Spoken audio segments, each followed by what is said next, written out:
what this table shows, correct? As you scale the effect of the participation. You want to walk everyone through this? Sure. The example we have here is we have 1,000 objects that are stored in the cluster. The protection scheme, of course, is our usual reps equals 2. And we walk through clusters of various sizes. In the column there, we have 3, 10, and 100 nodes in the cluster.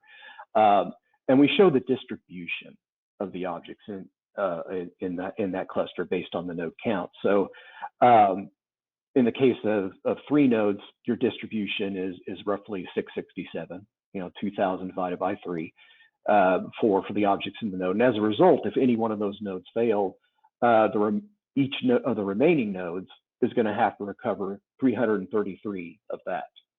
And there's only one other node that can receive those recovered objects. So as you can imagine, that can overload things pretty quickly in a small cluster like that as the object count goes up. As you move further through to 10 and ultimately the 100 node scenario, you notice that the distribution per node goes way down. And as a result, the things that need to be recovered if that component fails within the cluster becomes much smaller. And the recovery is much faster because you have 98 other nodes in the cluster that can participate in that recovery process and can take on the data that was associated with that failed component.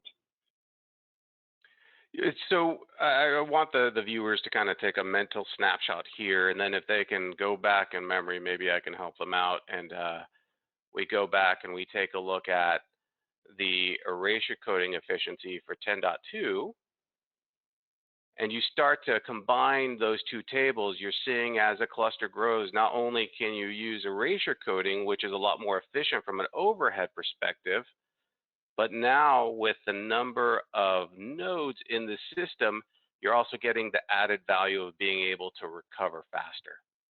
So I think by combining those two, you see as a cluster grows why object storage is such a great method for protecting petabyte scale environments. Would you add anything else to that, John?